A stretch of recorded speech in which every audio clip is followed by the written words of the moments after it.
Yeah, look, I don't think the Microsoft chip is all bullshit. I mean, we don't know, is the truth. Um,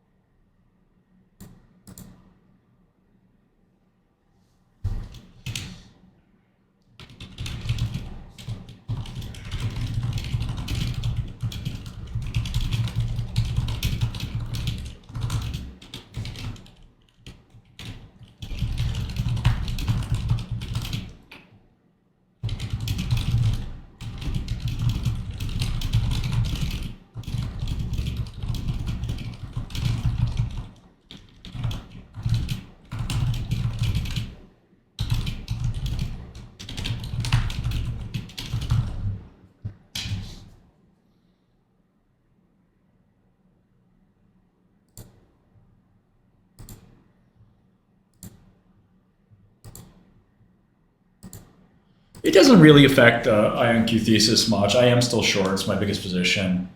I will say this: if you can get truly braided topological qubits, it basically puts ion traps out of business.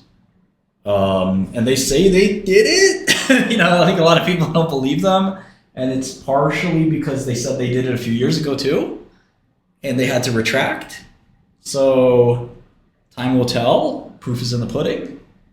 They put it on Azure, and we can play with it. Then we can tell. But ion traps are a little like the shitty version of what Microsoft is trying to do with topological. Like if they truly can do topological, there's just no point to ion traps. Now, superconducting transmons are different. Those are the Google, IBM, Rigetti approach. Those are kind of more like middle ground. Microsoft, think of it as like a moonshot. Yeah, so like maybe the best way to think about it is like almost like a probability curve of, performance. We'll put performance up here, and we'll put reality over here, and sci-fi over here. So the Microsoft idea is up here. It is super high performance. It would be awesome, but is it real is the question. It's kind of got some issues, and we just don't know how real topological approach is. And I'm not sure, by the way, that it would be very hard for people to jump on the topological bus.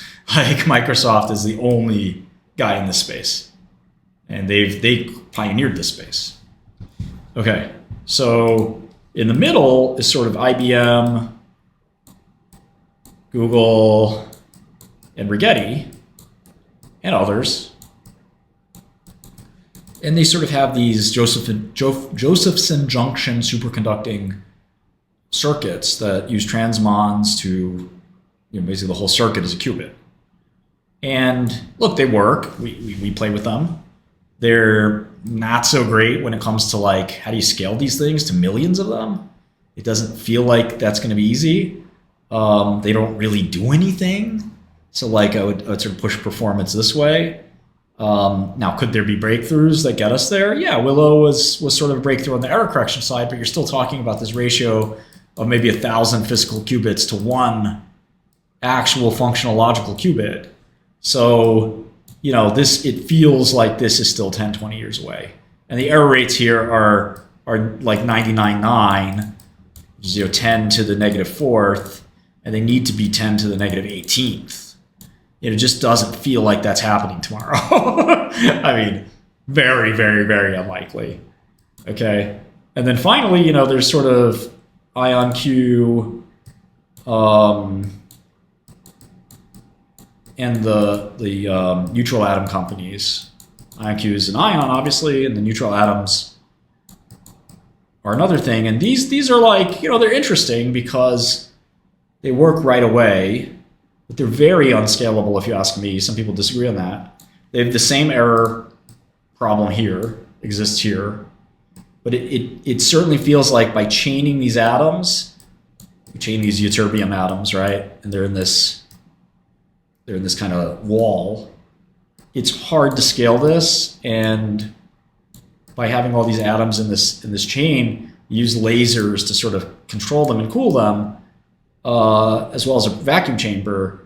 And it just doesn't seem like you can really scale this to 1,000 qubits. Their goal is take these as a self-contained thing, make some quantum-like channel, which is just total science fiction, not possible, and then have another layer, and then you could somehow multiply this into thousands of these things. That seems impossible. IonQ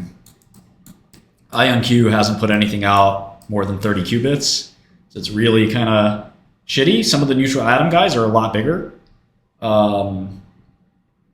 So we'll sort of see how that all plays out.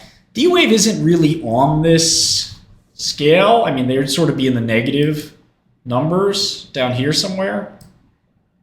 You know, this is D-Wave, and they have a box. It doesn't do anything. So its performance isn't even like theoretically ever going to be good. It's just trash. So it's not even a computer. So D-Wave is like, they made a box, but they made a box a while ago and nobody's bought it. It's just not a real thing. Otherwise they'd have 100 million in revenue or something. But at least, you know, look, these quantum computing companies, if they could get thousands of gates, millions of gates, lots of qubits, good error rates, they would be interesting boxes. Now, the commercial opportunity is not great, but just going from speculation to an actual machine that works and it can do real calculations, you know, that's the goal. Nobody's done that yet. Nobody's done that.